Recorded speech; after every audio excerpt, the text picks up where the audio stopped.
Okay, here we go. Stand by. 3, 2, 1, action. Assume nothing. Brash, bald-faced blasphemy. Question everything. I find it extremely hard to imagine. Open your eyes. It is quite all right to be an atheist. The fastest growing group of people in the country has been measured as being those who have no belief or who are atheists. You don't have to be apologetic or quiet about it. Challenge the opposition. You see religion on 100 fronts losing the argument. And start thinking. This is The Thinking Atheist Worldwide. Before we get into today's subject matter, next Tuesday's broadcast is going to be a fun one. It's part 2 of a show we did last January called My Date with Google. It's a general knowledge broadcast. Not life-changing stuff, but just stuff we wondered about throughout our entire lives. When I go to the gas pump, am I cheating my vehicle by not spending the extra 30 cents a gallon to buy premium gas? Premium unleaded versus unleaded. What's the story there? Why does my dog stink like that after I give him a bath? Yeah, he kind of smells anyway. But add water and oh my God. What's that about? What strange chemistry is taking place? We're going to get into that next Tuesday. Why are college textbooks so freaking expensive? I go to Barnes & Noble and I buy a reference book, $40 maybe. I go to a college class, they want me to buy a book, it's $300. What's that about? How bad am I being scammed here? That's the kind of show it's going to be, so get ready for that. And then, of course, more serious fare coming up in 2 weeks as we do a broadcast called Religion Screwed Up My Sex Life. So mark your calendars because we've got some interesting and compelling stuff on the horizon for mid-January. Today's show is titled Trigger Warnings and Safe Spaces. Wikipedia has an entry that relates to the title of this show. The article on Wiki is titled Generation Snowflake. And by the way, if you think you know my position on today's subjects, just hang on. Listen to the whole broadcast. I realize we have a tendency to draw the hard line of demarcation, to choose sides, to often speak in extremes, in absolutes. I would encourage you to sit back, take a breath, and take this journey today, okay? But I'm starting with this Wikipedia entry called Generation Snowflake. It's a term used to characterize young adults of the 2010s as being more prone to taking offense and less resilient than previous generations, or too emotionally vulnerable to cope with views that challenge their own. It's usually considered derogatory. Some sources attribute the characteristics ascribed to Generation Snowflake to methods of parenting and education, particularly those that focus unduly on boosting self-esteem. The Wiki article references the term snowflake as possibly originating in the 1996 novel Fight Club, which has the line, "You are not special, you are not a beautiful and unique snowflake." Claire Fox of the UK organization Institute of Ideas popularized the term Generation Snowflake in a book titled I Find That Offensive, where she depicted a confrontation between Yale University students and the faculty head of college over the cultural insensitivity of certain Halloween costumes. According to Claire Fox, members of Generation Snowflake, quote, are genuinely distressed by ideas that run contrary to their worldview. They're more likely than previous generations of students to report that they have mental health problems. Claire Fox and journalist Bryony Gordon described these traits as being coupled with a strong sense of entitlement. The Washington Wire blog of the Wall Street Journal covered a Cornell University cry-in after the presidential victory of Donald Trump as students mourned the election results, as school staff provided hot chocolate and tissues to dry their tears. Similar gatherings reported at Tufts University and the University of Kansas, which allegedly offered therapy dogs for comfort. The National Review, now hang on. I know, the National Review did a May 2016 article titled, Blame Parents for Millennials' Laughable Fragility. Author David French says, It's hard to doubt that legendarily entitled millennial social justice warriors will finally go too far, and not even The Onion will be able to sufficiently parody their aggressive fragility. Later in the article, French says, snowflakes aren't spontaneously generated, they're made. Formed largely by parents who love their children into the messes they've become. The upper middle class American style of parenting is creating a generation of children who are trained from birth to believe three things. First, that the central goals of life are success and emotional well-being. Second, that the child's definitions of success and emotional well-being are authoritative.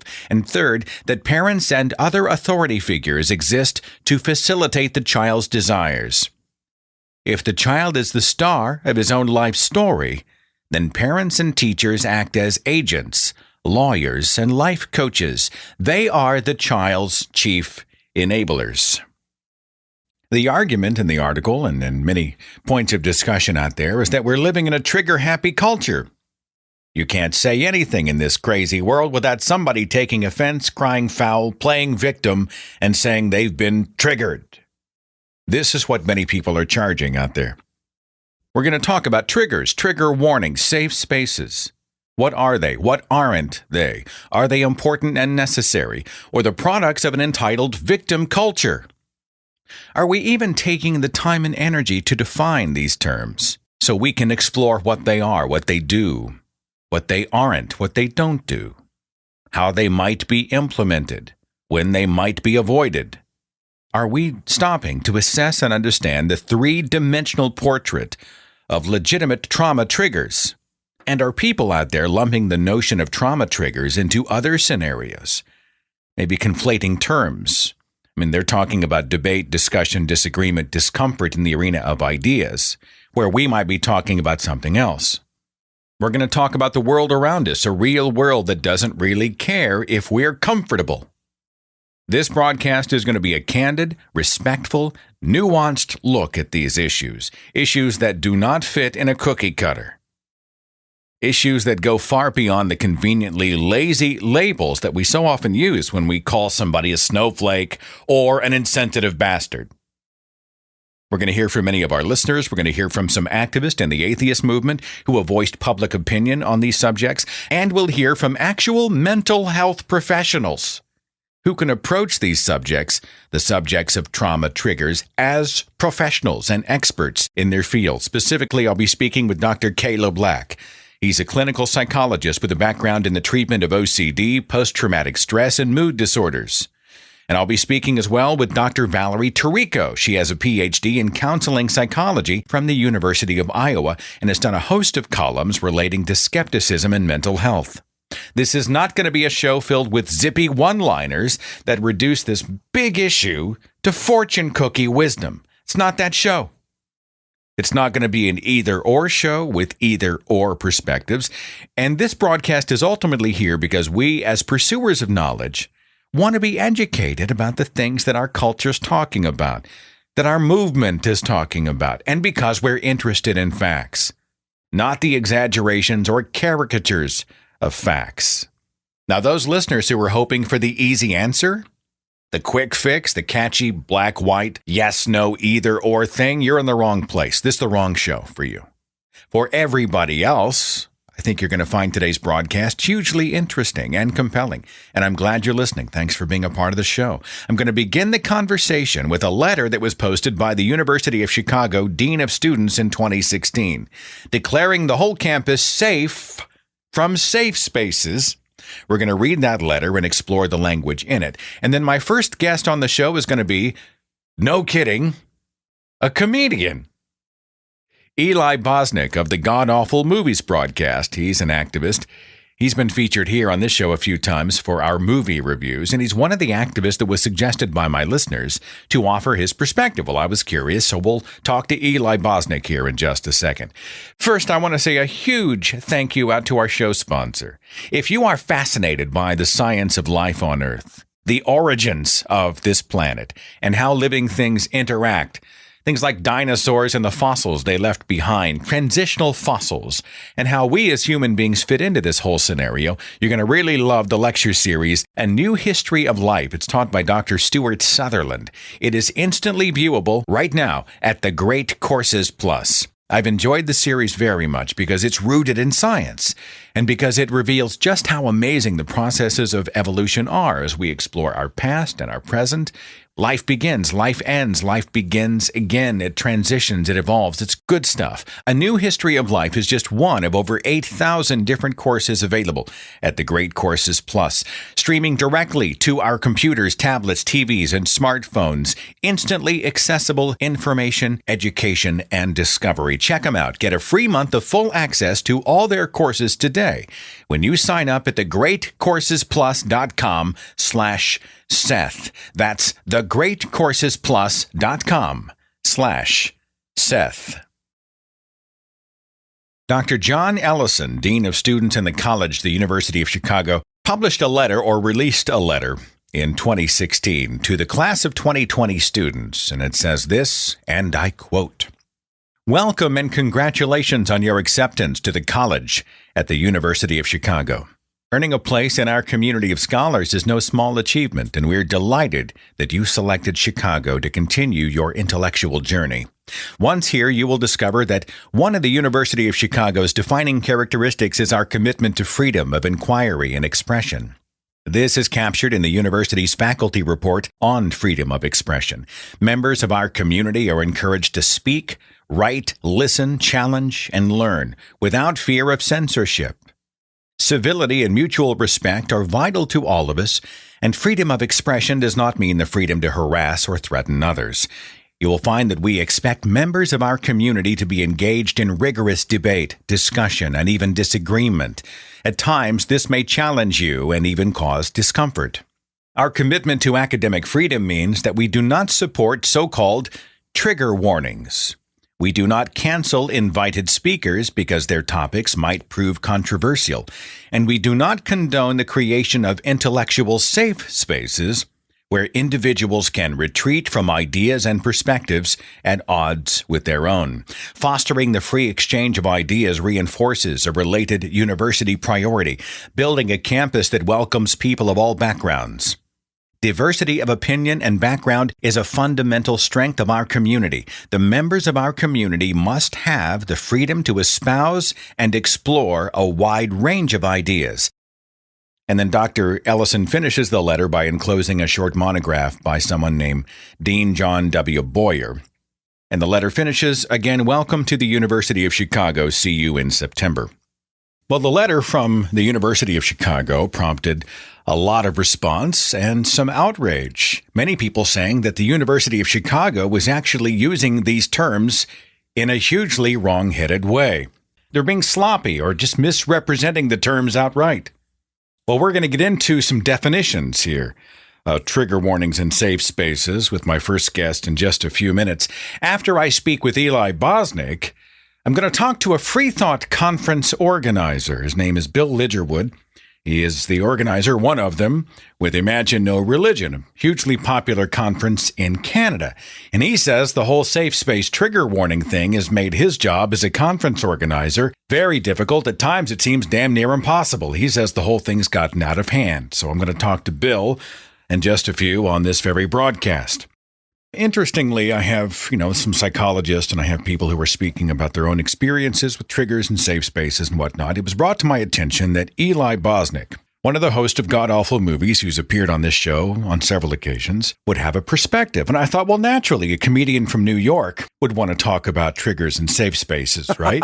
I was going to say you have a PhD in profanity, but I'm not sure exactly how else to introduce you. Exactly. That is the only degree I have. I always get the same experience. People go, wait, why are you talking about safe spaces? Don't you have a BFA? And I'm like, yeah, pretty much. Yeah.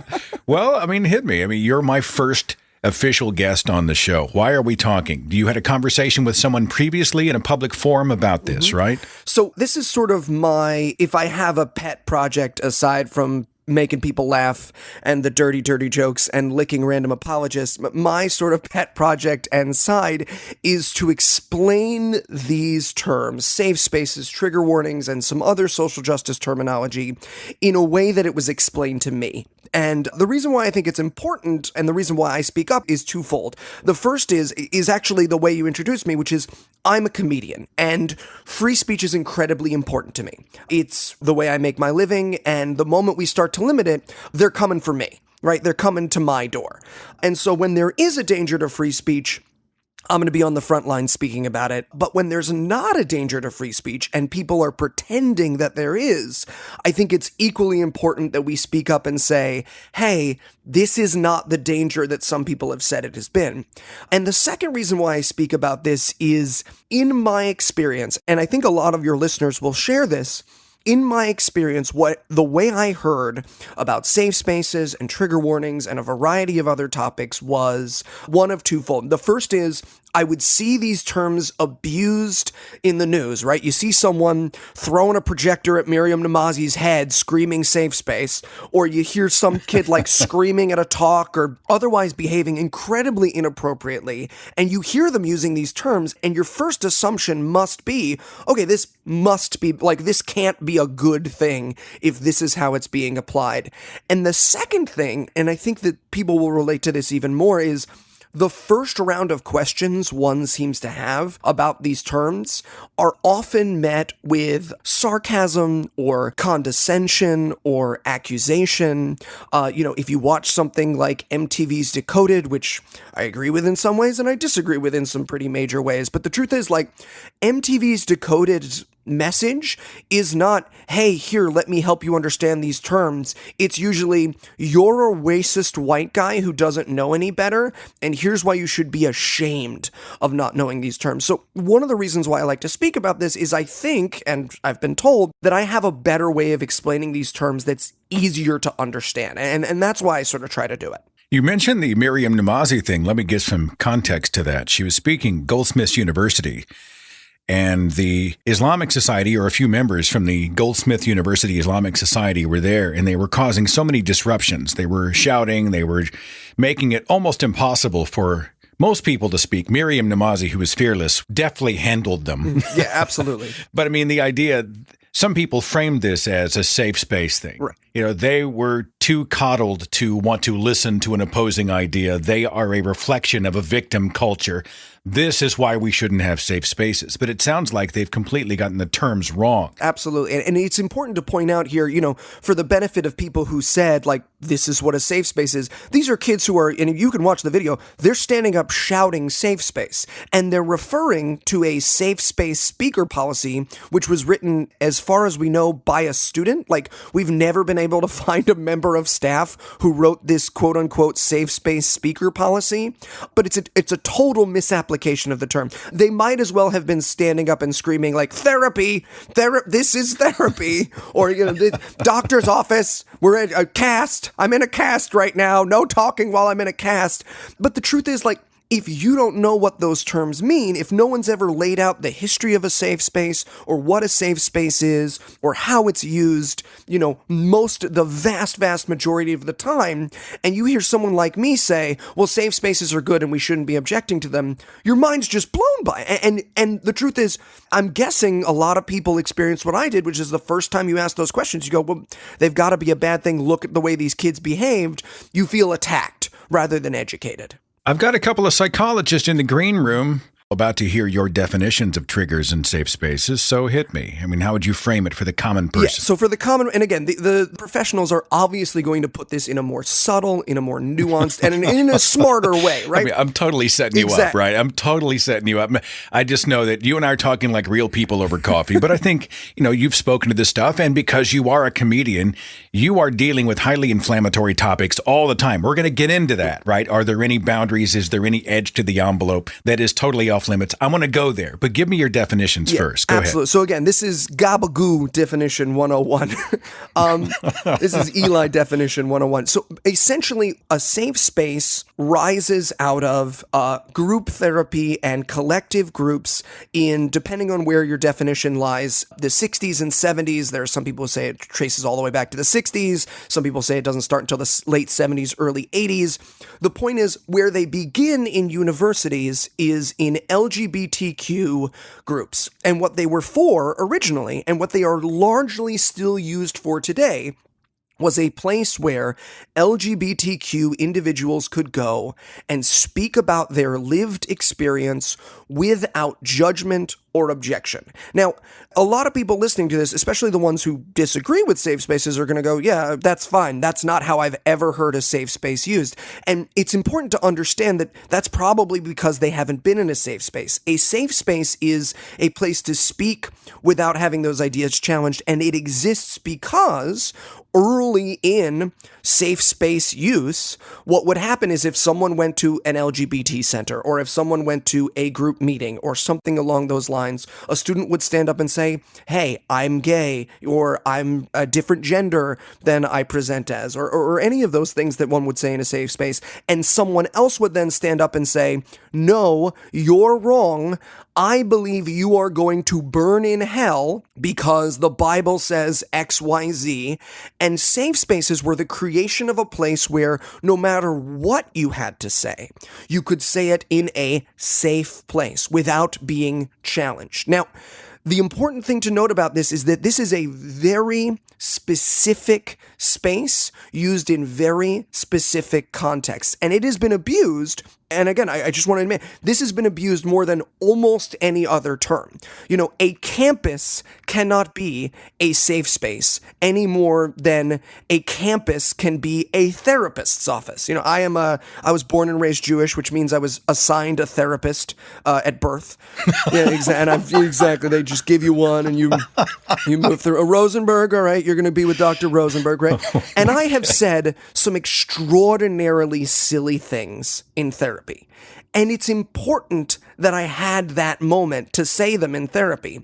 Had I wanted to go into my college classroom and say, you know, I feel as though I'm the worst, least lucky person in the world, or any of the silly things that I've said in my therapy sessions, I'm sure none of us would agree that all of a university should be therapy. When you say safe spaces are for children, or safe spaces are for crybabies, or safe spaces are bad, you need to know that you are talking about a mental health resource. You're not talking about the abuse of said resource, and that is something that we wouldn't indulge in any other field. So, for instance, and this is the example I always give, I always use the example of myself. I'm pretty sure most of the people listening to this identify as atheists or some variation on atheism. And the truth is that I'm sure there are people who disagree with me, and they're listening to me right now, and they just can't stand me or what I'm having to say. The truth is, if your friend came to you and said, you know, man, I get the atheism thing, but I could never be an atheist. Don't you know Eli Bosnick's an atheist, and he, you know, looks like a shaved gorilla costume, and his voice sounds like he gargles, you know, asphalt for a living, and he, you know, stammers, and all he does is sit there and make fun of movies, and I saw him eat 3 Subway sandwiches at the same time once. I'm sorry, man, I just can't be an atheist.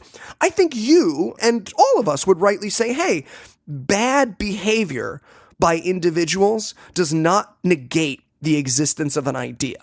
And so we need to shift the conversation in community, which is, yes, the term safe space has been abused. And yes, we do need to draw those lines, but know that if your answer to a useful mental health resource being abused is to dismiss an entire resource, which is really helpful for people, you're doing more harm than good. And so we need All right, well, let me stop you. Yeah, let me stop you please for do. just a second.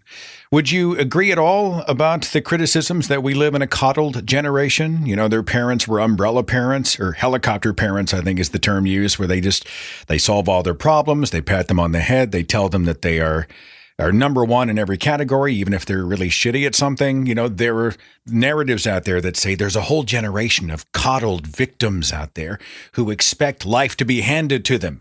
And now they're being faced with a hard reality and they're breaking into tears. How would you approach that? Yeah, I'm really baffled by that, just on a objective level. I mean, the idea that like universities now have more minorities and more people in the LGBTQ community who are speaking about their experience somehow means that we're coddled. I mean, the baby boomer generation, and I know there's a lot of like baby boomer versus millennial sort of pseudo drama, but the truth of the matter is, like, if your generation could walk out of high school into a job, or if your generation could walk out of college into a job, and you have now turned around to the next generation and said, oh, you are so spoiled, you know, you're the participation trophy generation, I gotta admit, I'm baffled by that claim. You know, are we hearing more about the experience of what it's like to be an oppressed person? Absolutely. But it's not like that wasn't happening in the 50s and 60s. We just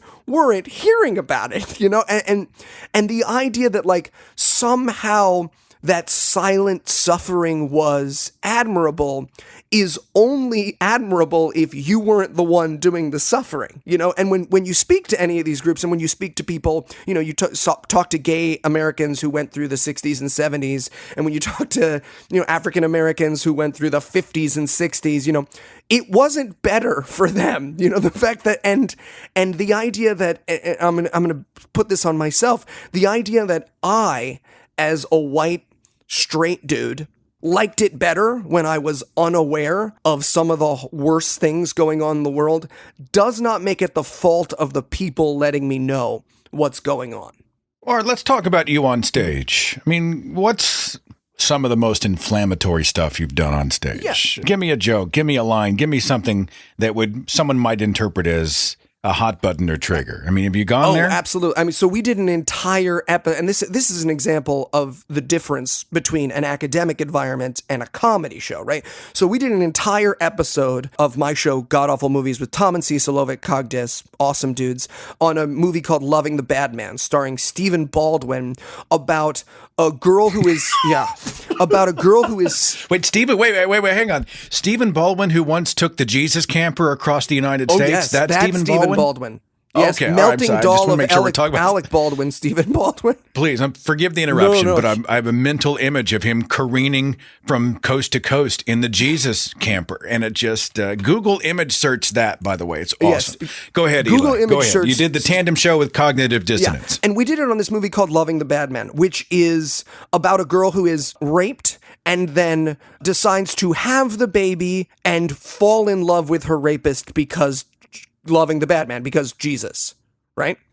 And it is one of the worst, most horrific movies you can, I mean, just the description of the plot is one of the worst, most horrific set of ideas one can picture. And throughout it, we made fun of everything involved in that movie. There were rape jokes, there were sexual assault jokes, there were Nazi jokes, right? Because the rapist goes to prison and he's, you know, gets inducted into a white supremacist gang led by Stephen Baldwin, you know. And in our show, we have a no-holds-barred approach to comedy. And we do it because to hear those things, you have to come to us, right? And there is a difference between my comedy show, which one gets on iTunes and reads the explicit tag and reads the description and downloads it and listens and figures out if it's for them and can turn it off at any moment, and something that you do at someone at a university. You know, there's a huge difference. You know, and it's always funny, I have a running joke on my show that my character, that the Eli character, has dug up and continues to have relations with Phyllis Schlafly's dead body. That's a running joke on Scathing Atheist, right? And that is about as bad as humor gets, right? That's about as edgy as humor gets. There's almost nothing that doesn't touch on that's inappropriate. But I don't post that show, and I don't make those comments on the Phyllis Schlafly memorial page, and I don't talk about it I don't lecture about it in a classroom. And the distinction between those two, for me, is very, very important, right? I believe in no matter how little you enjoy someone's comedy, right? And the example I'll give of this is Joe Rogan, who I know a lot of people in our community really, really love and really appreciate his comedy and really appreciate his takedowns of social justice. I don't like that art, right? I saw his new special Triggered, and I did not enjoy it. And my response to that is, I didn't watch any more of it. That's how I believe art needs to be responded to. If someone's art triggers you or offends you or in any way, because offense is a meaningless word, right? It's the Stephen Fry quote. If someone's art triggers you or offends you in some way, you came to them and you get to stop the art. You get to stop taking in the art at any moment you like. But being at a university or being in a classroom is not an artistic experience. And the way we exchange ideas in an educational environment is very different than the way we take in a TV or a movie or a podcast. Well, that Dr. Profanity really came in handy for him. Yes, absolutely. Very well spoken. It certainly has.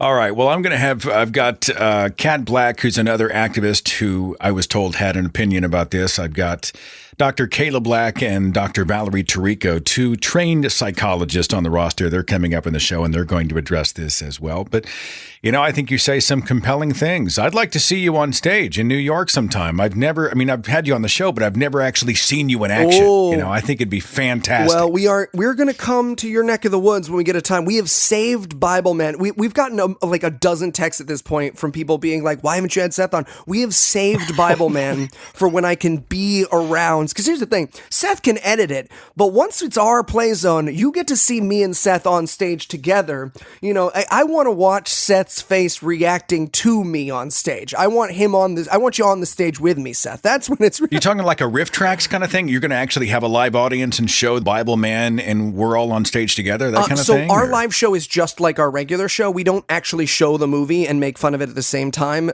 We just walk through the plot of the movie and make fun of it as we go. We've actually got a live show coming up in Chicago on January 13th. It's a 250-seat theater. There are 20 tickets left.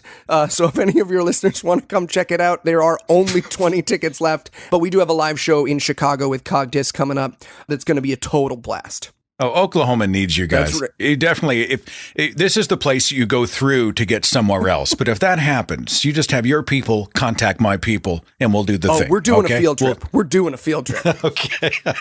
Eli Bosnick, thanks for being a part of the show, man. Great to have you. Thanks so much for having me, Seth.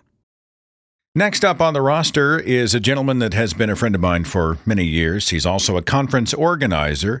He's one of the people behind Imagine No Religion, which is a major event, an annual event that happens in Canada. And there's another one coming up this summer. His name is Bill Lidgerwood. Bill, great to have you, man. Thanks for asking me, Seth. All right. You wanted to weigh in on this because you have an opinion, a perspective. You approached me and said, I want to talk about the challenges that I'm facing in this culture when it comes to conference organization.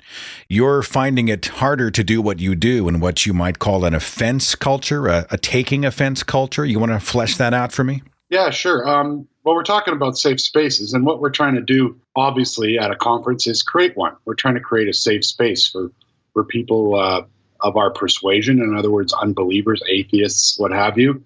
A place where they can come and not be worried about someone finding out or worried about someone that's going to take a strip off them because they're not believers. So that's first of all, that's what I think we're trying to do. What makes that really difficult now is that it doesn't seem to take much to make a space that's actually quite safe unsafe just because somebody takes offense to something that one of the speakers said once on a tweet or whatever, years ago, months ago, days ago, hours ago. It doesn't really matter. It just seems like people take offense to almost anything these days. And it seems like once you go off the path, once you stray from the dogma, which is what I thought we were all interested in doing, was straying from the dogma. But once you stray from this new dogma, you're in the out group. And, people will boycott our event. People will boycott anything that you're at, because you said something or someone said something about you, and it's instantly the safe space isn't safe anymore, so people won't come. It wasn't me they were boycotting, right? I mean, I'm a teddy bear. No, it's not you yet. Okay, just double checking. You haven't said anything yet, but I don't know. Oh, your tweet about Steve Martin might do it. I don't know. Yeah, when I'd come to Steve Martin's defense, he'd put a tweet up in the wake of the death of Carrie Fisher. And in his tweet, he'd said he'd met her decades before, and he had found her to be a beautiful creature who was also witty and smart.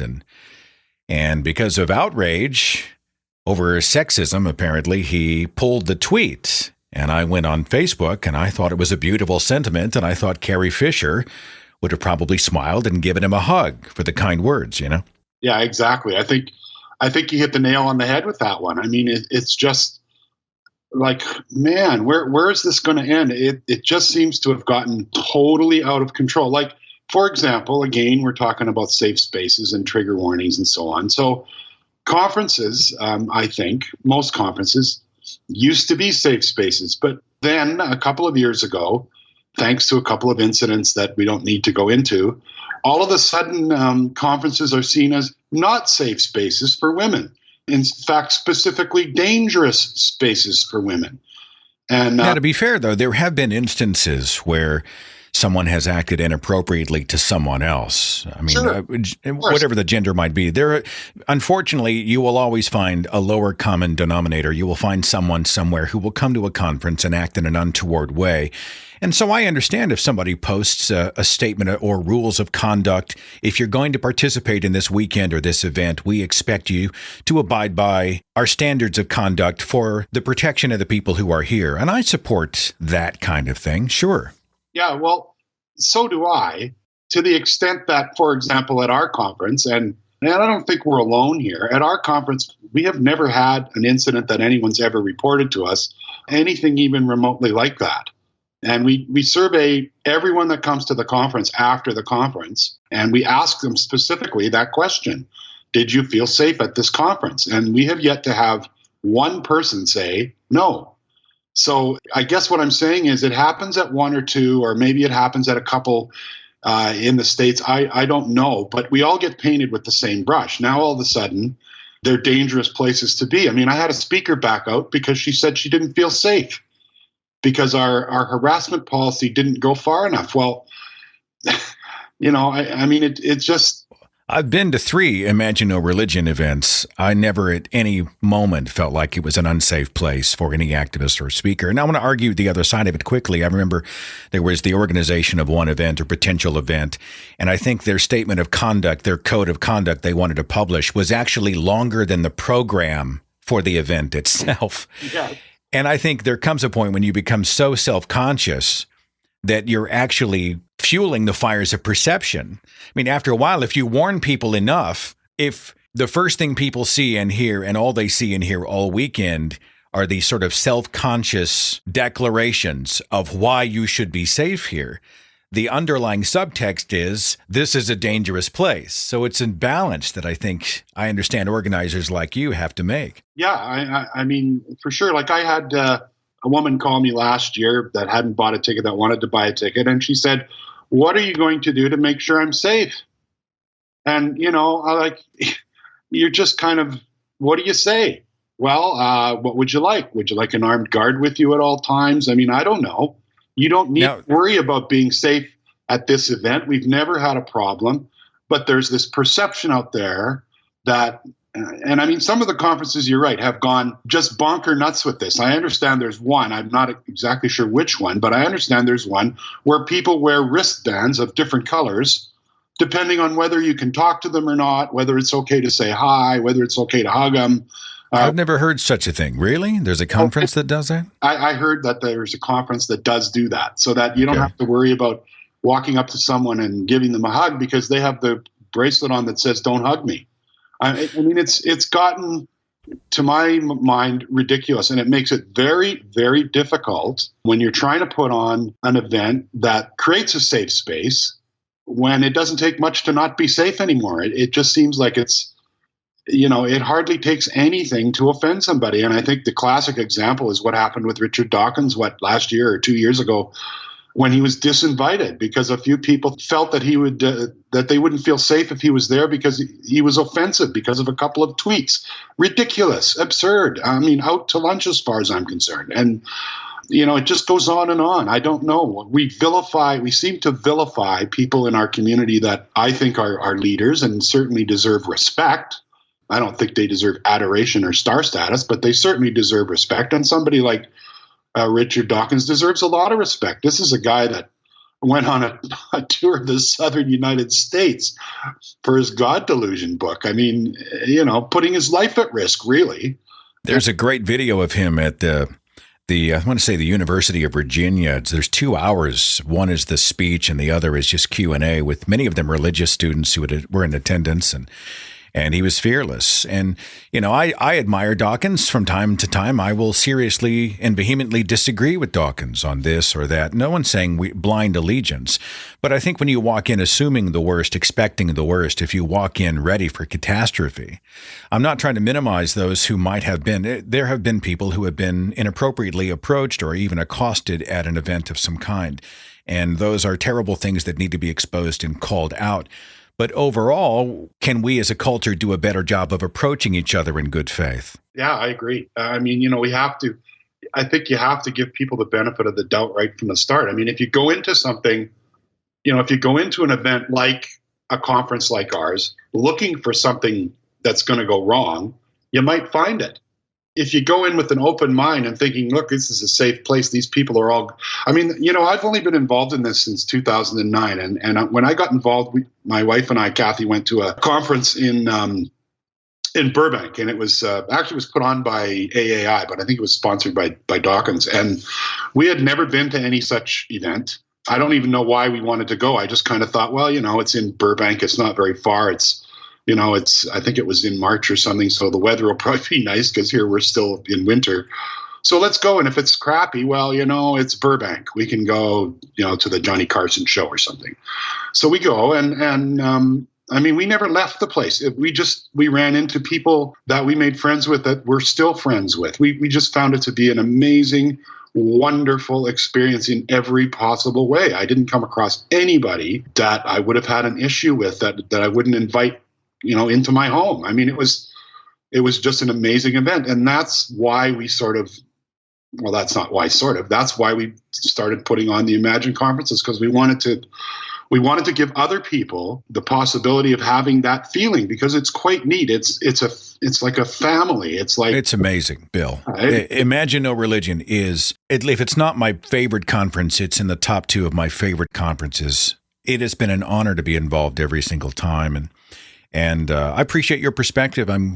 I like the way you framed it as a safe space. If you come here to Atheist Community of Tulsa, there are some people who are in attendance whose bosses don't know that they're atheist. Their spouses might not even know they're atheist, but they're able to come here and exist among friends and be themselves and sort of exhale, right? They're having to play it close to the chest throughout the week. They're not in a position where they can come out yet, but there is a place like this atheist community, Drinking with Atheists, whatever it is that they do, where they can come and be themselves and not have to worry about being exposed or challenged or outed. They're not in a place where their confidence will be betrayed. And I like the way you phrased that INR it's kind of a safe place. We have people come there. I've had people go to conferences, it may have been yours, where they told their families they were going to a marriage conference. They couldn't say we're going to an atheist conference, but they were able to go because for them it was a safe place. Yeah, here's I think an example that really puts it into focus. And this happened a couple of years ago, and it really touched me. A gentleman came up to me after the conference who happened to be from Saudi Arabia. I didn't even know that we had anyone attending from Saudi Arabia. But I mean, he came to Canada from Saudi Arabia? Yes. And he had to do it on the sly. So, I mean, he couldn't bring home a bag, for example, or the program or anything like that. But I mean, this guy was in tears, and he just came up to me and hugged me and just said, thank you so much, because there's no way I could ever do anything like this where I'm from. And I can't even let anyone know where I'm from that I came here. And, that to me just said it all. I mean, that's what we want. That's what we're trying to do, is provide that kind of a safe space. And that really affected me, that guy. And I would wager, though, in his life, he's not asking to live in an unchallenged environment throughout the rest of his life. He found an opportunity, a single opportunity where he could come and be safe. And I think that's a great example. Bill Lidgerwood, I appreciate you, my friend. You're having another event in June, and I get to be there. What's the date on that conference? June 2nd to 4th, and it's in Toronto, Ontario. Okay, cool. ImagineNoReligion.ca if anybody wants to find out more about that. And I'll see you here in June, and I appreciate you so much. Thank you, Seth. Thanks for having me. I appreciate it. The Oxford Dictionary defines a trigger warning as this: a statement at the start of a piece of writing, video, etc., alerting the reader or viewer to the fact that it contains potentially distressing material. At Rational Wiki, it's defined like this: a trigger warning is a short warning, usually at the top of an article, story, or discussion, which aims to reduce PTSD-related trauma that could possibly be activated by reading certain words or phrases or from recalling traumatic events. Trigger warnings are effectively the same as content warnings for films, games, etc. The term was originally limited to the context of PTSD and or emotional disorders, but has since evolved to describe pretty much anything that bothers someone. Saying that someone got triggered is often used to belittle opponents' responses as silly emotional freakouts. There was an article in the American Psychological Association penned by Kathleen Smith in August of 2014 titled, "Warning, this course may cause emotional distress." And the article talks about the University of California, Santa Barbara, where the student government issued a guideline asking the faculty to include warnings in their syllabus material. The goal is to allow students who may have experienced traumas to miss classes that have emotionally upsetting material without affecting their grades. And the questions remain as to how far these warnings should go. From the article, there's no research yet on trigger warnings in the psychological literature, so psychologists don't know what effect they might have. That's one of the reasons psychology educators are hesitant to endorse such requirements. But the research does show that no one can predict who will experience secondary trauma from material. Dr. Eileen Zerbigan, a professor of psychology at the University of California at Santa Cruz, disagrees with how the whole trigger warning thing is often framed in the media. Quote, "The story is framed in the media sometimes that students are so vulnerable or that they need to toughen up, and that's not the issue. Most trauma survivors have a lot of resilience. Providing information to students always makes the class a better experience and prepares them to dive into the material in a way that promotes learning." Many of our listeners chimed in on the subject. On Facebook, Bridget had said, "I have PTSD. I know what triggers me and how to deal with it. It is no one else's responsibility to take care of me. It's unfair to expect people to change their lives to accommodate my issues." John said, "If someone has been a legitimate victim of a traumatic event, such as rape, witnessing murder or war, I could see the use of safe spaces for a temporary period until they're able to transition back into normal free society. The idea of turning an entire campus into a safe space is asinine and just a way for people to punish free speech." Andrew said, "Most people call their safe space home. And I don't understand why people can't understand why that atmosphere needs to be created in an environment of shared dorm rooms and common areas. Even before safe spaces, most of my friends had places to get away from everything." Sally says, "Too much butthurtness these days. Why can't people stand on their own feet and act like adults?" Levi posted a meme that said, "How does it feel to be so weak that words can hurt you?" Hardly a compassionate approach, I would think, Levi. The truth is, language can hurt. Words can be hugely hurtful. Many people carry deep scars from harmful and hurtful words said to them. Language can really be a weapon. Sure, we have to consider the source. Sure, we have to steel ourselves against the world around us. But I just resist the idea that, well, they're just words. Anytime someone says, "You're ugly," or "You're worthless," or "You're sinful," or "You're broken," or "You're an embarrassment to me," or "I want nothing to do with you," or "I wish you'd never been born," "I don't love you anymore," whatever, These are words that can just tear people to pieces. So the idea that words cannot hurt us or should not hurt us, I just think is hugely wrong-headed. Right now, let's go to the switchboard. Area code 802, you're on the Thinking Atheist radio podcast. What's your name? Alicia. Hi, Alicia. We're talking about trigger warnings in safe spaces. What's your perspective on all this? I was diagnosed with PTSD not that long ago, so I am one of those people that has triggers. They're pretty common triggers. That actually is a result of a sexual assault that I had in college. And I actually had a situation both with and without a trigger warning that actually helped me. The event actually happened between my freshman and my sophomore year. And my sophomore year, my teacher had us in lit class, had us read I Know Why the Caged Bird Sings by Maya Angelou. It's a great book, but right in the middle, about towards the middle, I think, there's a child. I think she actually, the main character, is raped as a child. I could not finish that book. It really flashed me back to what had happened just mere months before, and it like nausea. I remember feeling like shaking and crying, and it was an event that was out of the blue that caused a physiological reaction in me that I couldn't control. And oftentimes when people in my situation are talking about a trigger, that's what we're talking about. We're not talking about somebody who just feels offended by something or doesn't like what they hear. We've heard, I think there was an event on a campus recently where there were some Christians that didn't like what they heard and they claimed to have been triggered. That's not a trigger. It doesn't cause them a physiological response that they don't have control over.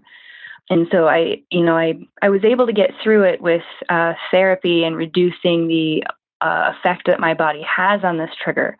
But there isn't a way to just not make it happen, except to allow the person to mentally prepare themselves. So all you really need to do with a trigger warning or a content warning is to simply say, we're going to talk about this, and give them the option to leave. Because some people, they're really early in their process and they can't control that yet. And there's some people that are more like me, where I see the content warning on HBO right before Game of Thrones, and I know this is going to happen, and that's enough. I can tell myself, this is going to happen. It's not happening right now. It's not real. I can watch this and not have a reaction. Can we explore your story just a little more? May I ask? And Sure. you determine how much you want to share, but in what form did your post-traumatic stress disorder take? Mine was sort of delayed because it took a couple of more events for me to actually develop full-blown PTSD. But for me, it came down to panic attacks in certain situations, not able to talk. It's almost like the rational side of your brain just shuts down and you're left with the lizard brain, and you're operating on basal emotions and very basic sort of reactions. You're not really thinking about things reasonably, logically, or really many times on a timeline. You don't even think of them on timelines. You're just reacting to things as they occur. And I know for me, my panic attacks, the first one I actually thought I was having a heart attack. I woke up in the middle of the night and my heart, I have a Fitbit, and I went from a resting, sleeping heart rate to 140 beats per minute. And you just feel like your chest is heavy. I was shaking uncontrollably. And then on the downswing of that panic attack, I would have a temperature drop where my body is just emanating cold. I can't maintain heat at all. I'm shivering and feels like your bones are cold. And then it's so exhausting that I almost have to sleep after that because it's such an exhausting process. Well, Alicia, if you and I are sharing the same space and we're in a college classroom or we're participating in a free thought event or we meet each other at a coffee shop or what have you, how do I then know what your trigger is? How do I act and operate in a way where I'm not always walking completely paranoid that the next thing I do or say is going to, because my desire is not to create that scenario for you. My desire is not to take you inadvertently to this horrible place. And I think that's one of the challenges that many people are having out there is, well, how do I know what the trigger is? And how do I know how to avoid it? And then aren't we all walking on eggshells? And I throw it out in this context so that you can sort of address it for the audience. Can you help us understand the difference between being too paranoid to act and react in the real world and being sensitive to someone else's triggers? I think that none of us are really expecting everybody to know our total mental health history. It's more of a situation of there are very common triggers, the same ones that you would see on content warnings on HBO, are basically the most common triggers for most people who have PTSD that aren't war related. They come with veterans often come with an entire new set of triggers for them because most people will never see what they see. But for the average person who's just, average PTSD sufferer who has suffered a trauma, we're not expecting you, like strangers, to know what it is that we're triggered by. We're just asking them to be conscientious of the common triggers, like, stories about rape or child abuse or domestic assault or those kinds of things, to just be conscious of it and just say, I think in a coffee shop, it would be like, I've done this before where I know a friend of mine struggles with something. I'll just say, is it okay if I'm going to talk about this? Let me know if I go too far. I have to do that too with medical stuff because I'm a medic and I was a medic when I was in the military. I often lose perspective of what makes other people squirm. Because to me, it's all just fascinating. Sure. I mean, if you watch something where there's a graphic depiction of, say, surgery or in the field, like a MASH unit or whatnot, you would see a content warning that says what you're about to see is quite graphic and may not be appropriate for everybody. For all viewers. It's a good guideline for us to be cognizant of this type of thing in our own lives, just as a courtesy to others. Yeah. Right. And the problem that I have with people who argue against it are two things. One, it feels very unhumanistic. We're arguing against the compassionate response when we say that, like just to having a baseline compassion for other people and, people we don't know or people around us to have necessarily the right, I guess, to just say whatever we want. And to me, that is not a humanistic thing to do. We're supposed to care about other people as humanists. But they cry free speech, free expression. I'm going to be who I am, and you're just going to have to deal with it. Right. And the excuse that they often use for that is that it's healthy for people like me to be exposed to our triggers. And there is a component of truth, oftentimes in many situations, there's a component of truth to that, but it's taken too far. Desensitization therapy is, in fact, very helpful, and it is what I did to become desensitized to my trigger. And it also actually is what the Army uses to desensitize medics to what they're going to see. But it's also done in a very controlled environment by people who know what they're doing and can monitor the reaction in the person who is going through it. And that person is consenting to what they're doing. They're not just having it thrust upon them. So they know what's coming, because that is the secret to preventing a full-blown panic attack in somebody like me, is just knowing what's coming. And so when they say, me exposing you to this is good for you, it's like, they're not, unpredictable environments with unpredictable people who don't know what they're doing, and giving it to me without my consent is not desensitization therapy. Alicia, how are you doing? I mean, are you okay these days? I am actually doing a lot better. I had a recent event that blew it all back up, but I haven't had a panic attack since last summer, and I'm constantly getting a little bit healthier. It's a process. It's a journey. The holidays, as usual, will re-trigger a lot of it. I've been fighting it, but I'm very, very lucky, both in and out of the secular community, to have a lot of support. And that's very much a key to really anybody who's suffering from anything, whether it's physical or mental. What branch of the military did you serve in? I was a medic in the United States Army. I'm doing a show at the end of this month on religion and the military. I'll bet you've got some perspectives on that. You've seen a lot of that sort of chest-thumping God and country language. Yes, actually, I was also, I I was forced to clean the barracks because I chose not to go to church. So how I would many love times to join have you for I that heard show. that story? Someone said you had the option to go to Sunday church or assembly for any religion, and if you opted out, you were given some menial task. I think they didn't see it as a punishment because I liked my drill sergeant. He was a decent human being. A little crazy. I think it's required for the job for you to be somewhat insane. You're going to spend your day yelling at people, so probably a break with reality is probably good for you.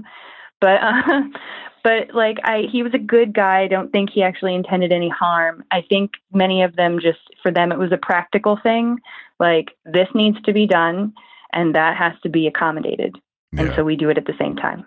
But it's a blind spot in the rights of the people who choose not to participate. Well, I don't want to cross-pollinate the broadcast too much. That show is coming up on the 31st, but I would love to join you. I might have to ask you back. I'm very interested, and we're going to have some people who are continuing to sort of fight to separate the military and religious thinking and religious language. So that's coming up in a few weeks. Alicia, thank you so much for being a part of the broadcast today, for sharing your perspective, and I wish you the happiest of New Year's, okay?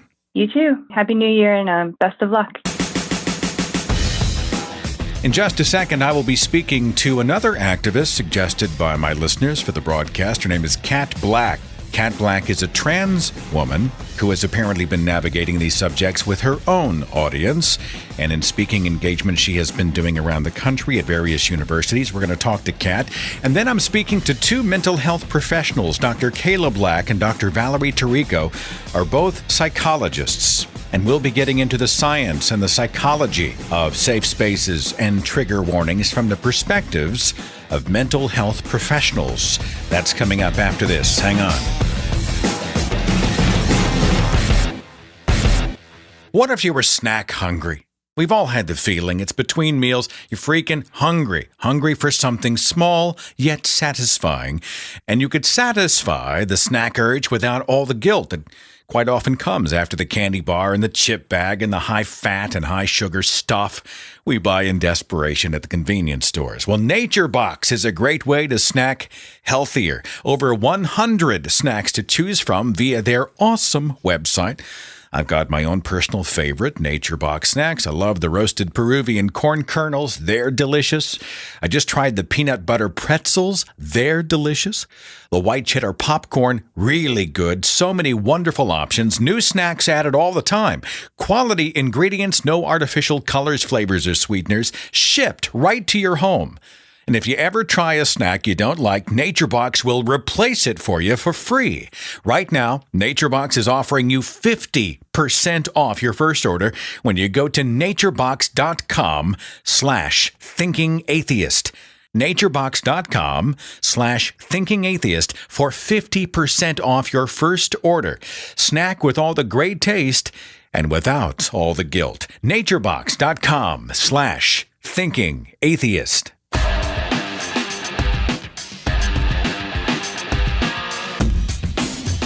Of the many names suggested for this broadcast, one is Kat Black.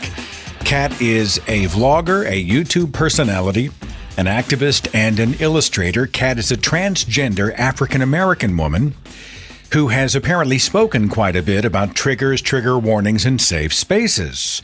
And so I asked Kat to be a part of the broadcast. And Kat, glad to have you here. Thanks for coming.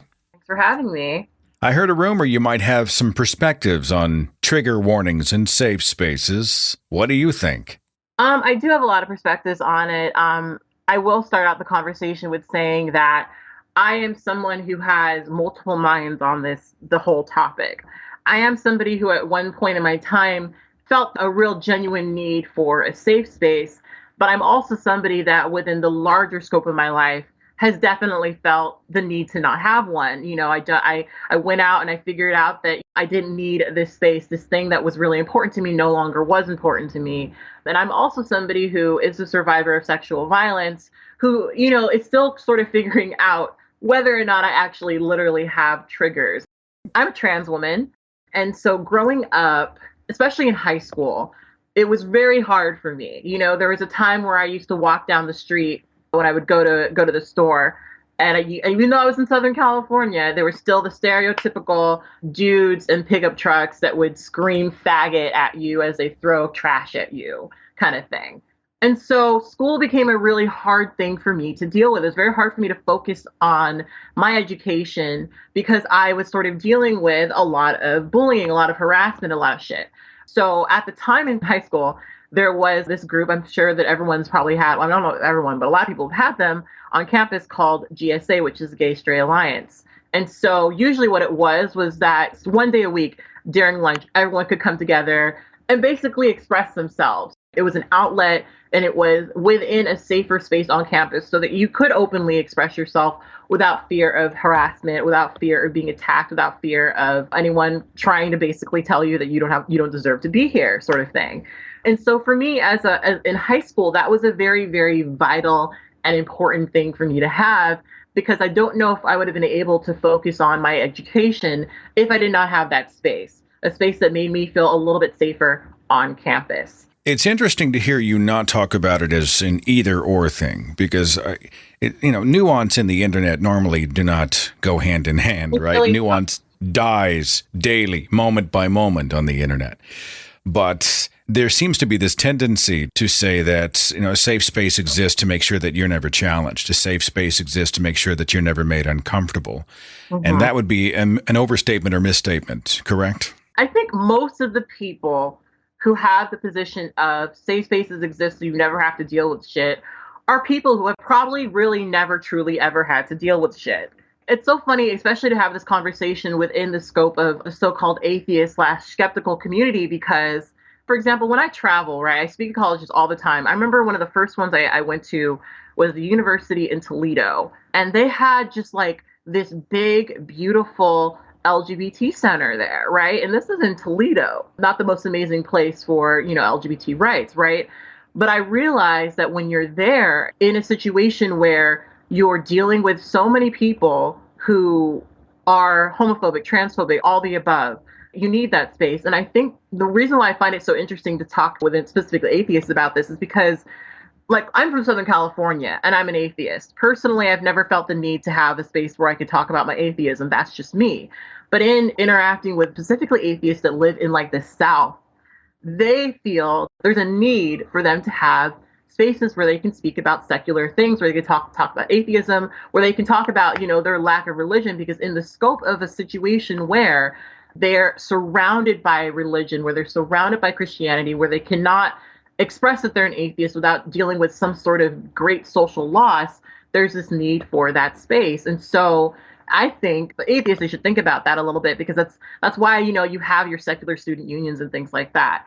I think that people often don't understand what safe spaces literally are. I got into like this little thing on Twitter. I forgot exactly how I got there, but I saw somebody post this meme of like Berkeley in the 70s versus Berkeley now. And I don't know the whole context of that, so I'm hopefully I'm not misspeaking of specifically on that situation.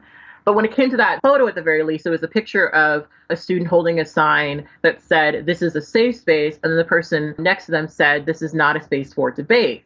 Now, some people who are obsessed with debate, as a lot of atheists and skeptic people tend to be, will not necessarily look at that and understand that. They'll think that, oh my God, these people just don't want to be debated. Oh my gosh, why don't they want to debate me? Oh my gosh, these snowflakes, they just don't want to debate me. But what they don't understand is that a safe space is, for example, a sober house. That's a safe space. It's a place where you can go to feel safe and comfortable within whatever thing you're sort of going through. You would not go to a sober house and then debate with somebody about their sobriety. That wouldn't be something that you would do, because you can understand objectively that that's not okay, that could be something that could be compromising to their sobriety, that's not something that is helpful within that context. But even further than that, I always find it hilarious, this idea that, specifically people who are people of color or people of, in the LGBTQIA plus community, that they never interact with people who disagree with them. They never interact with people who don't like them, right? Most of us spend all of our days, all of our life interacting with people who disagree with us, people who don't like us, people who don't believe in any of the things that we're saying, or don't believe that any of the things that we're dealing with are real. Every single day. So when we carve out this one space on campuses specifically for people to feel safe, suddenly that's, oh my gosh, you're disengaging. No, it's some people really just want to be able to function. So when you're giving one of your presentations in front of a college crowd, you speak about your previous experience with sexual violence. Do you give some sort of a preface before you get into the details of your own situation?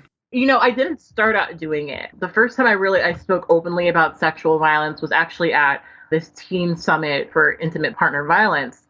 And as I was giving my talk, which I was really nervous about because I'd never spoken in front of teenagers, I saw this person basically like bolt out of the room with people, kind of surrounding them, to make sure that they were okay, I guess. And later I got contacted on Instagram actually by someone who was basically like, hey, listen, my friend was really triggered by your talk. And my initial response to that was, I think, which a lot of people who speak in general probably feel the same way.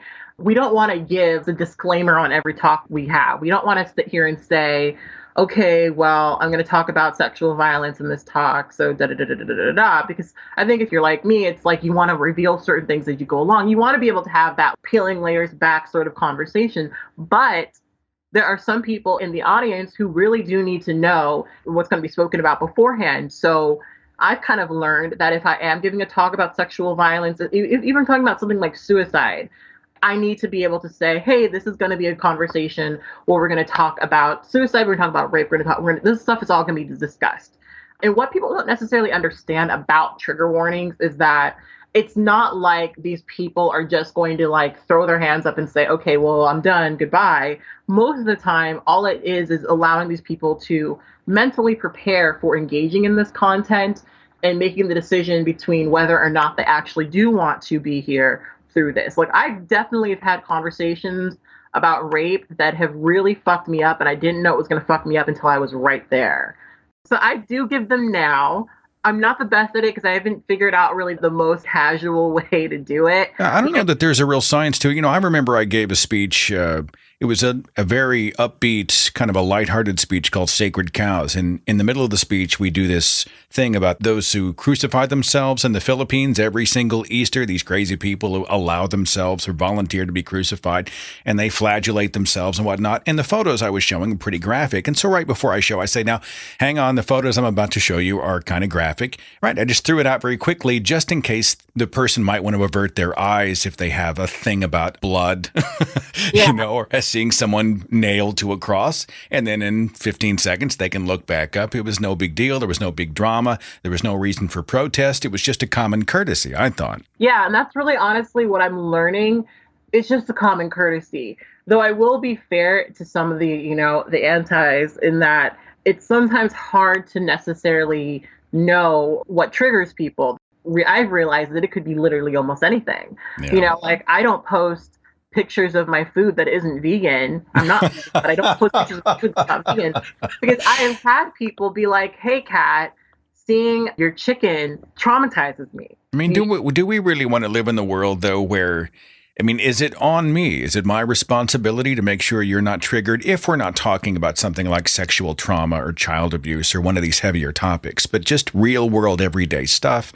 Is that really on me? Well, that's one of the areas where it really in this conversation where I don't necessarily have the best answer because just as a somewhat public figure, just the shit that I get called out for all the time, sometimes you do get to a situation where you almost don't even know what to say. And that's kind of where I sort of side. I don't really side with them, but I kind of get where some people are coming from with their disagreement with triggers because, like, for example, right, I haven't talked about this yet, but I'm on like an exercise/weight loss journey, right? Some people cannot hear anything relating to that without being triggered. And so I'm kind of in this position where I'm someone who I've been blogging since I was 15, 14 years old. Like, it's really hard for me to make a life change without blogging about it in some way, shape, or form, or talking about it, or referencing it. It's so hard. But I can't do that on my public platforms because there's always going to be somebody who's going to be triggered or upset by it or think that I'm trying to shame somebody.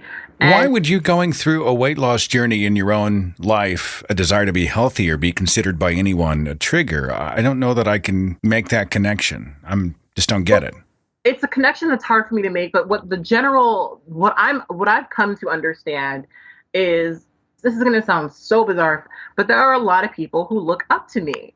I'm looked at by many people as a body positive blogger, and I am very body positive. I love my fucking body. A lot of people may not like it. You know, whenever I say some shit that people don't like, they like to call me fat, this and this and that. But I love my fucking body, right? And it's hard for me not to. But I also want to start to have better habits, start to change and things like that.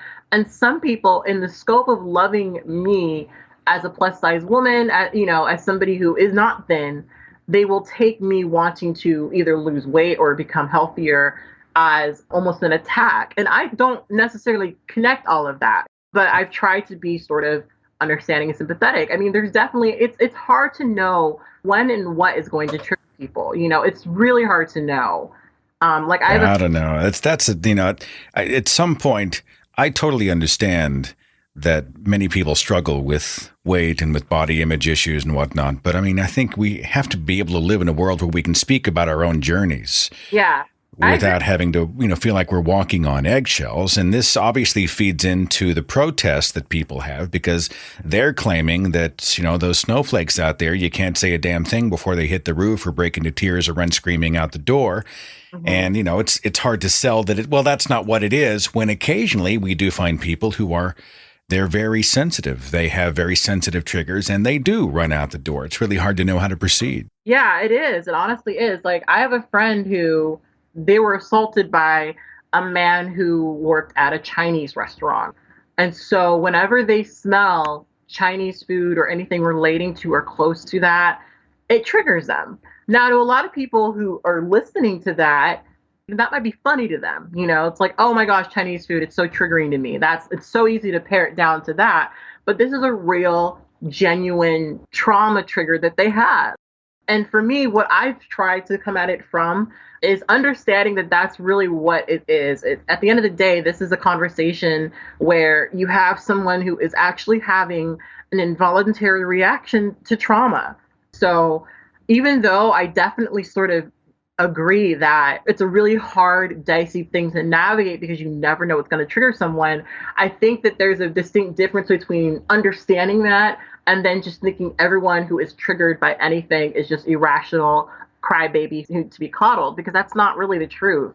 If we lead with compassion, it makes the conversations a little bit easier. If someone hits the roof over something and I didn't see that coming, and you take a moment instead of freaking out on the internet or speaking in stereotypes or bumper stickers, but you find out what happened and you get a little history, it's probable that you're going to find out something you did not know before, and you're going to see a three-dimensional view of who this person was, what they went through. And if we lead with compassion, then there's just no reason to freak out over all this. There's actually an opportunity for us to perhaps create some healing, or at least, create a better understanding. I don't know. It sounds like a Hallmark commercial, but you know what I'm talking about, Kat? Absolutely. I totally agree. And that's what frustrates me a lot about the conversation, because people like to joke about sexual assault triggers. They like to joke about triggers. And one of the things I really wanted to accent in this conversation is, I mean, this can apply to so many other things that I talk about, but a lot of people like to just pretend that the term trigger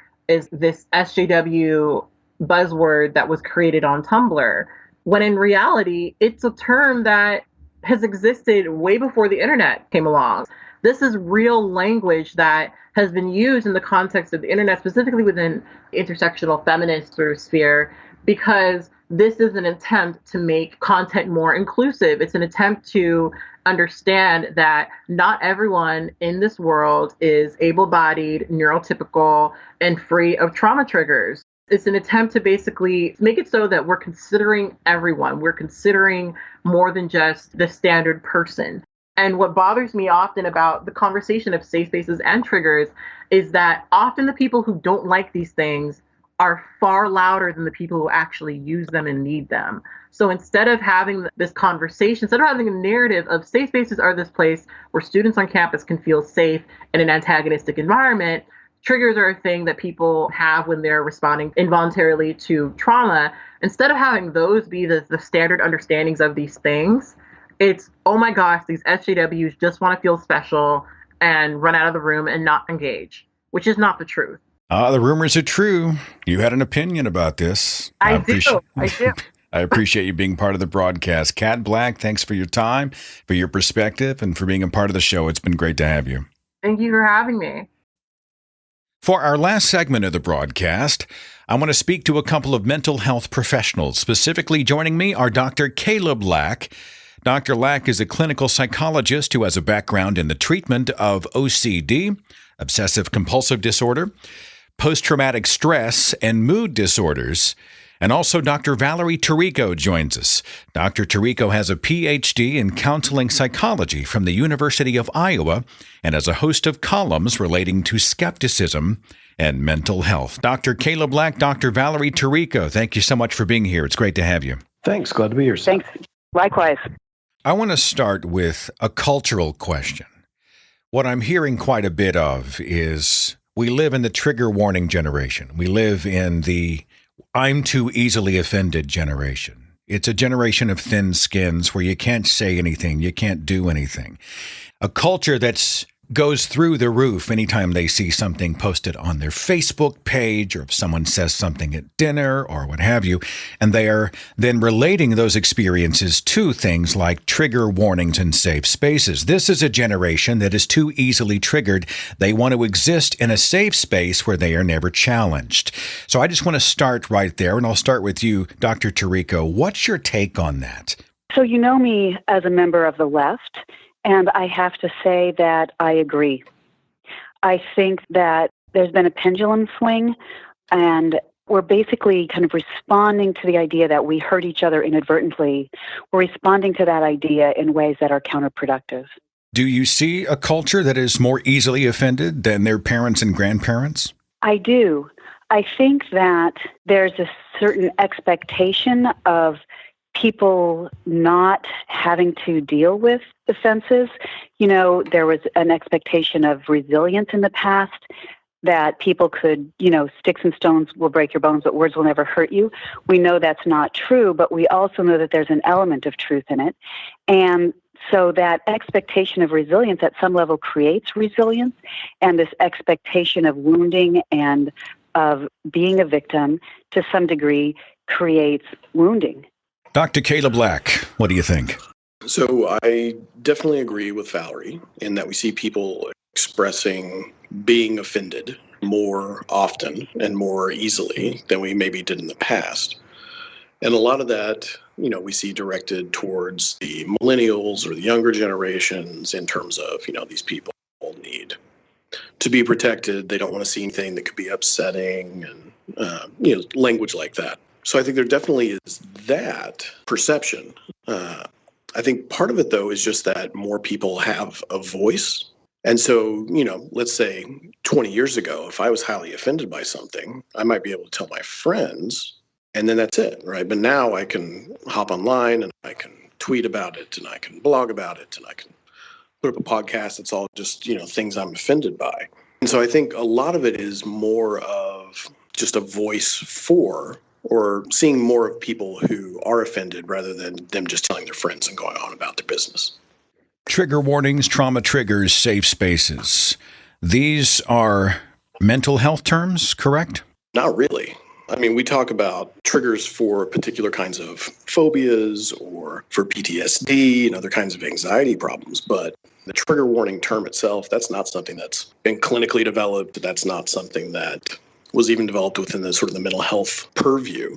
Best I can tell, although there's not a lot of information out there, this is more just something that's really sort of sprung up in certain feminist circles, maybe in the late 90s throughout the last decade or so. So that's contrary to some of what we've been hearing. You're saying that there aren't roots in this terminology in psychology and the mental health profession. If I could interrupt. So we know that people who have experienced traumas and who have post-traumatic stress disorder, for example, can get triggered by similar sights, sounds, and other sensory experiences.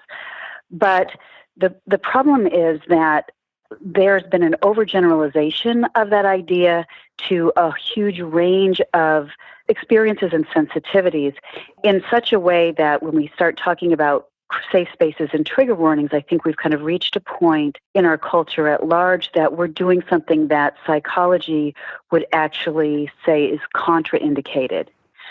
So with somebody who has been traumatized or somebody who's developed a post-traumatic response or a phobic reaction, for example, part of what we know is that they need to be exposed and desensitized to the kinds of triggers that they react to. In small doses, you start with kind of something that's very small and work towards that. But the idea isn't that you shield people from things that are traumatic, because if by doing that, what you do is you perpetuate the trauma reaction. So if someone has experienced sexual violence in their lives, and let's say they're in a classroom environment that's going to deal with sexual violence, is a trigger warning appropriate in that context? And I'll stay with you, Dr. Tarico. I don't know that people should expect that they're going to get a trigger warning because, again, if you create an expectation that you're going to get warned every time something is triggering for you, then there's an additional level of violation or perceived violation when the trigger warning doesn't happen. I think certainly it's helpful to all of us to be sensitive to the fact that other people have life experiences and injuries that we may not be privy to, that many of us are kind of having to kind of carry with us, things that we wish we didn't have to carry.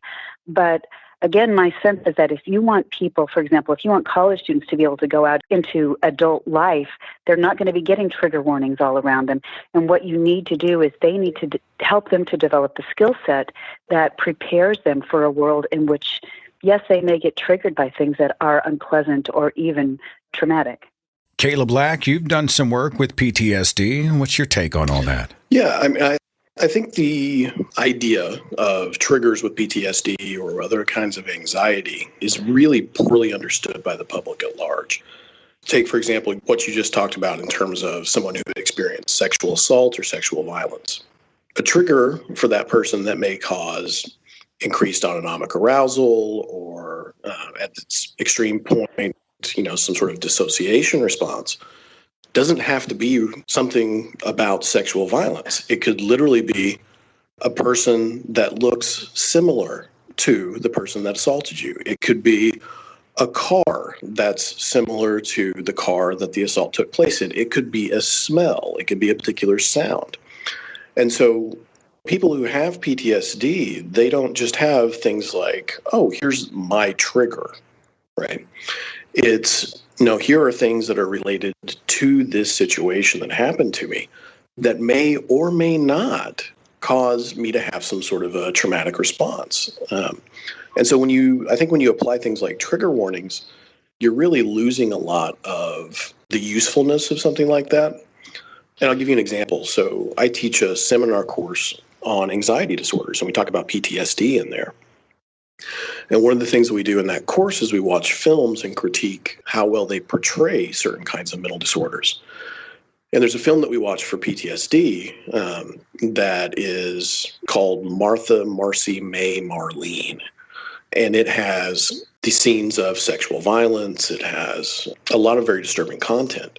And before I show that, I give what I would call a content warning, which is I'm just letting everyone in the room know, here's what's going to happen. I don't really say, here's a trigger warning, because triggers are extraordinarily personal. They're extraordinarily individualized, and they're not these just overly broad things. So I would give a content warning and say, here's what's going to happen, here's what you're going to see.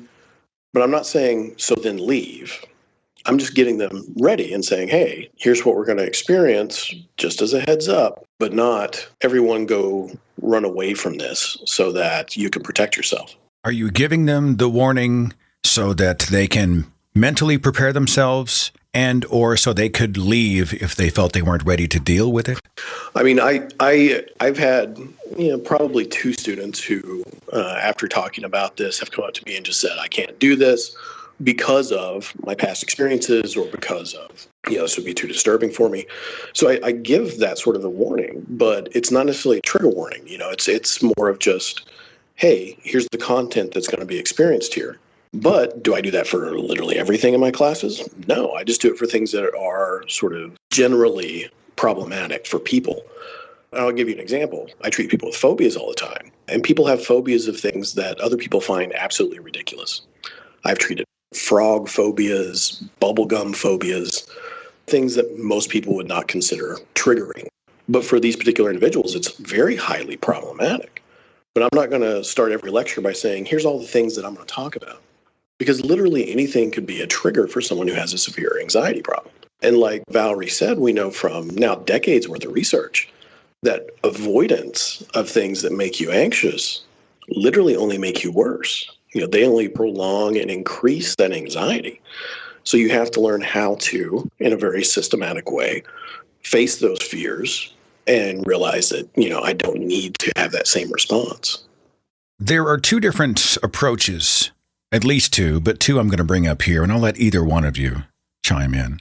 There's the attitude or assertion, I was triggered by something that you said or did. And then another version of that same might be, you triggered me. One seems to carry the burden of responsibility. Look, I kind of know this is my thing. And the other is, it's your responsibility or your fault that I am traumatized again. So I'd like to kind of address that. How much does personal responsibility play into this? Either Dr. Tarico or Dr. Lack, either one of you, just jump right in. Well, I would say that's exactly why I mentioned earlier that I think this potentially culture of victimhood and trigger warnings is something that can cause people to actually have more suffering and kind of can cause harm. Because if you look at what we've learned in the field of cognitive psychology, for example, part of what we've learned is that healthy functioning is in part a process of learning how to not take your emotions at face value. So rather than engaging in emotional reasoning, which says, I feel it, therefore it's true, what people learn to do in cognitive therapy is to distance from that emotion, to say, I have an emotion, not I am my emotion, and then to be able to substitute for maladaptive thoughts, more adaptive thoughts that help them to cope with the emotion. So in this kind of culture where we take every allegation of victimization, every allegation of trauma or slight at face value, what we're actually asking is for everyone around us to deal with the problem rather than looking at what are the internal skills that would help us to deal with that problem. And those who are familiar with cognitive psychology would recognize what we think of as some maladaptive cognitive patterns, things like I mentioned emotional reasoning, overgeneralization, black and white thinking, catastrophization, or I'm saying that word wrong, but so there's a pattern here of a variety of cognitive beliefs and maladaptive coping styles that I think those of us who are in the field look at it and are concerned that these patterns are becoming almost sanctified in certain circles among some subset of, in particular, millennials. Both of you are educators. Your perspectives on college campuses. If the argument is not the entire university should be a safe space, but there should be or can be a place on campus where people who have in some way been persecuted or discriminated against might be able to go and hang out with like-minded people without judgment. Does the safe space in that context have merit? Dr. Tarico? I would say absolutely yes, that it's important to have safe spaces. That's why we have things like support groups and therapy groups and psychotherapy itself. There need to be places where we are safe to kind of expose those most vulnerable aspects of ourselves. I think that that's very different than trying to make the whole of academia or the whole of society a place in which people don't get offended or triggered. And I want to emphasize that I don't think that everything we're talking about is triggering is actually the kind of post-traumatic triggering that psychologists think about. It's like basically people being taught to perceive slights and offenses and to some degree to magnify them. Now, I'm not saying that it's all magnified or distorted. I'm not saying that there aren't traumas. We know that our racial history, for example, has huge traumas in it. And that part of what's happening in academia is that people are learning for the first time, I think, to really notice the subtle ways in which some of those parts of systemic oppression and racism get reinforced and still expressed. The same thing with sexism. But what we see is that because we've made progress on these things, we've got a diverse and fairly egalitarian context that values diversity and values equality. And so that context is becoming sensitized to the smaller and smaller residual of what is there in racism and in sexism. And then, as there is in so many parts of life, I think there's a tendency to overreach. Caleb, anything on that? Yeah, I mean, I teach, on a daily basis during the semesters, undergrads and graduate students. And in psychology, we often talk about some fairly problematic, fairly high-level, triggering, quote-unquote, kinds of content. But that's okay. I think that if you go to college or really any sort of educational facility and you expect to just be coddled and not challenged in any way, then why are you there? The whole point of getting a college education is to push yourself to think in new ways and in different ways and take in information that may be contradictory to what you happen to think or believe or have been exposed to so that you can grow. And there's a lot of our educational research out there that supports that notion of challenging people helps them become better people. But is the argument that there's a misconception? I mean, those who are saying that they are looking for a safe space, and then those who are saying never challenge me, may be two completely different demographics. Sure, and I think they are in many ways. I'm sure there's some overlap, but I think a lot of the people who are looking for, say, quote unquote, a safe space are really just looking for, are there other people like me that I can discuss these things with in a particular setting? But that doesn't mean that I never want to discuss this with people who disagree with me. So, for example, in our college here in Oklahoma, I am the advisor for the skeptics at UCO, which is our atheist, agnostic, freethinker skeptics group on campus. And these students, they need a space to be able to talk to each other, right? To be able to express their frustrations about, say, proselytizing on campus or how they've been treated by their family since they came out as an atheist. They need a space to talk about that. But that doesn't mean that we don't also go engage with the campus as a whole, right? It's not like we just stay in one little classroom where we don't let anybody else in. No, we have that time, right, where people can talk and be open and share things, and then we go out and engage the campus as a whole, too, through debates with other groups, through booths that we run on campus, where they're interacting with people who have different ideology, different viewpoints. And that is crucial to being able to actually become a grown-up, right?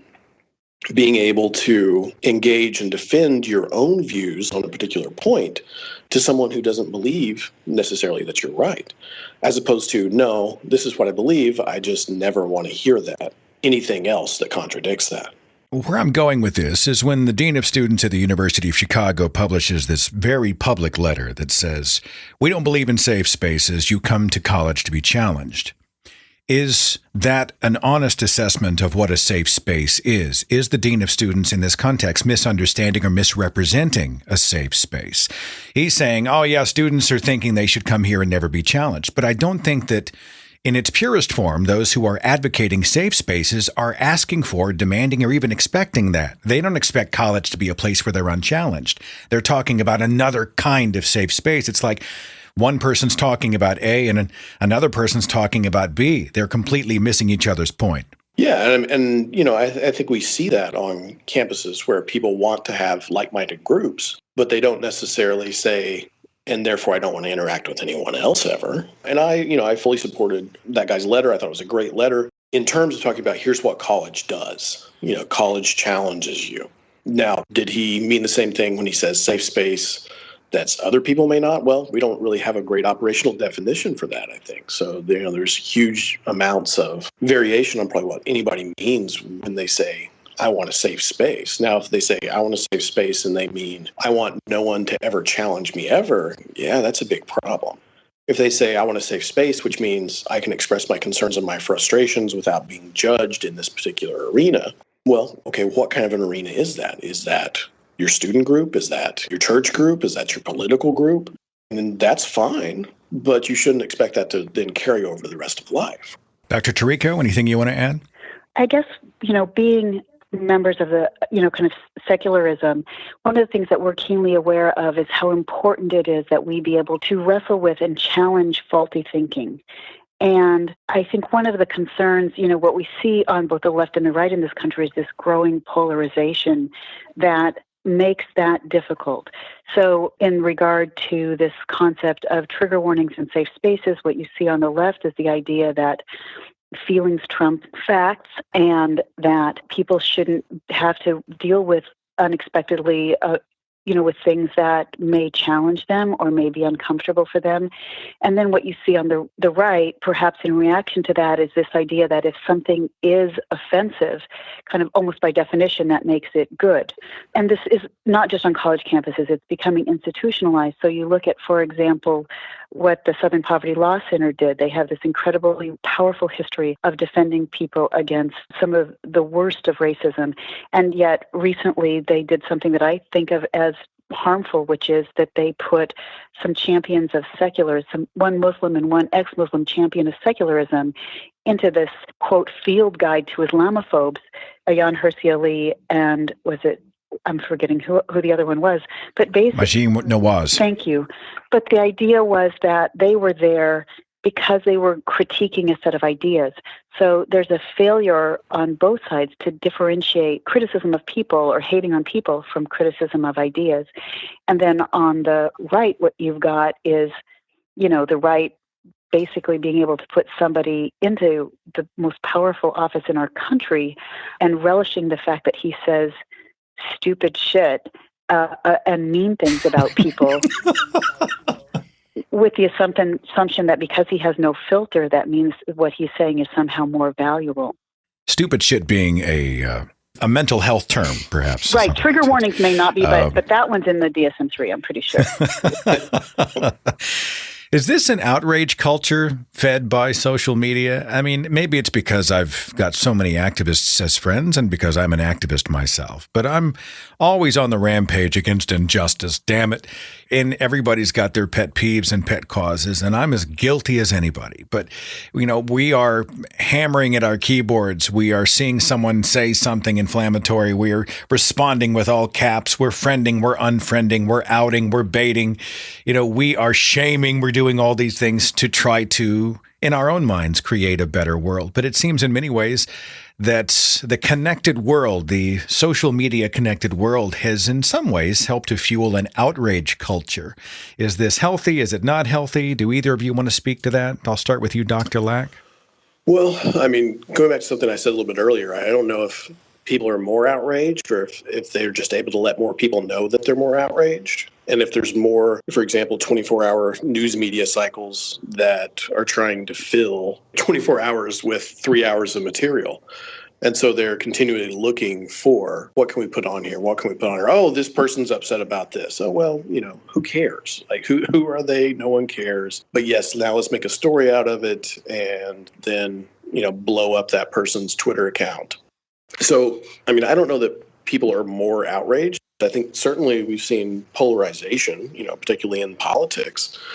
But I think people are probably about as outraged as they've always been. It's just that now I can more easily find those other folks that are equally as outraged as I am, and we start developing a feedback loop where we get people all worked up. And if you're liberal, you can get on to moveon.org and you can express your outrage with the other liberals. And if you're conservative, you can get on to foxnews.com or Breitbart and express your outrage very easily with the other conservatives. And it creates these sort of echo chambers, I think.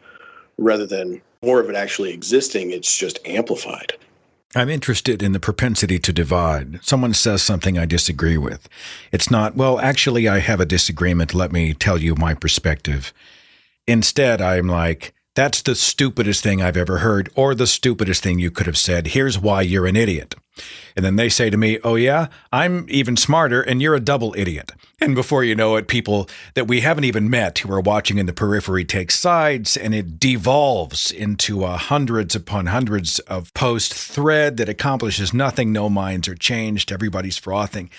it's exasperating sometimes. I mean, I love the internet and I love social media, but one of the downsides seems to be it reveals our propensity to burn a bridge instead of finding opportunities to build one. I agree with you. I mean, as you know, from someone who relies on kind of viral transmission of your message, the more provocative, the more clicks and the more shares things tend to get. And it's problematic. And also there's this pressure for things to be more and more brief, which means stripping everything of nuance. And I might, Caleb, disagree with you in that I actually think that this amplification, this echo chamber is on each side of the political divide, and that divide is growing more and more severe so that incredibly little information flows across it. But I think it's creating outrage where there wouldn't have been any. And it's not just the left, I want to say, where we've got this problem with victimhood.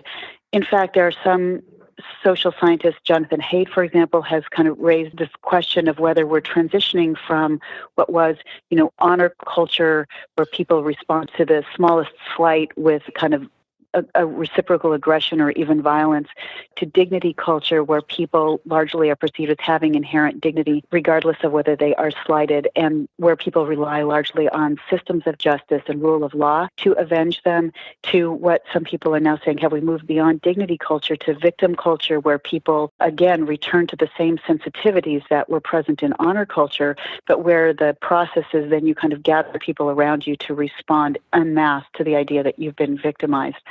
I'm concerned about that. I think it's an open question whether there's that level of transition going on.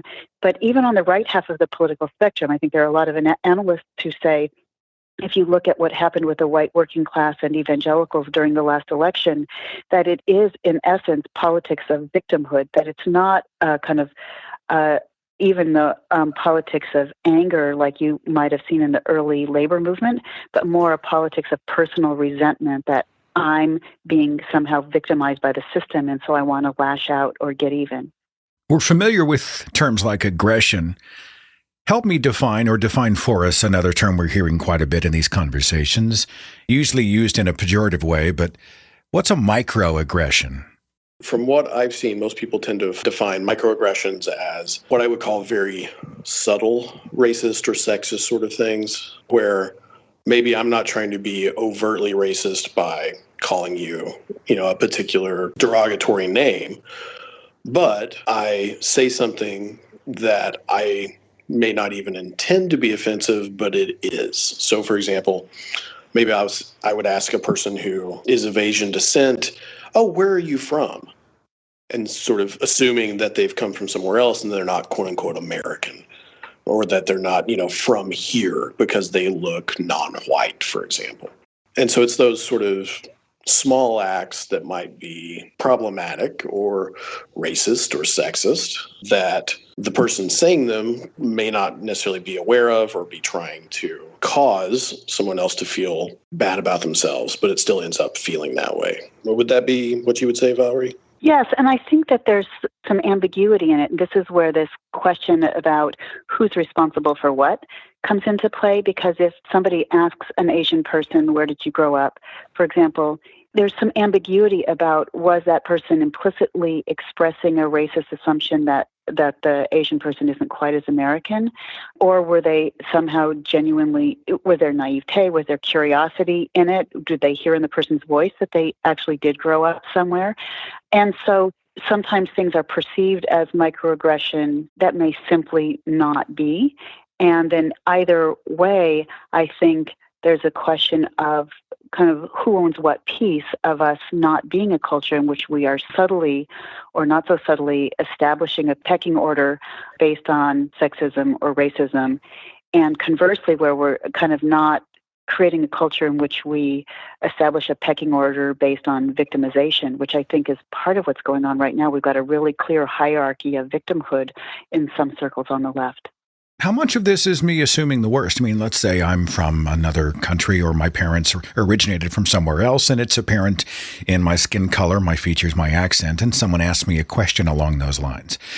How much of that is me not taking the time to understand the intent behind the words, the person asking, but I just assume the worst? Seems to me that if we took the time to perhaps ask a few questions and to determine intent, we would go a long way toward perhaps preventing these explosions, yes? And I think that's a huge reason why we see so much outrage or feigned outrage or outrage for others, not even for yourself, is that for a lot of us, when we first hear something that either, let's say, sounds offensive or disagrees with what we believe in, what we were taught, we very quickly go into that defensive mode that you talked about, right? Where I put my shields up and I say, you are trying to hurt me in some way. You're trying to say that I'm wrong.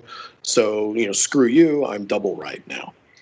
And one of the things that I really focus on as an educator in trying to help impart things like critical thinking to my students is what we call Rapaport's Rules, which is not just immediately launching into an argument or immediately assuming that someone else is trying to be offensive, let's say, but instead sort of following some steps where, the first thing I do is I reflect what it is that this person said to me.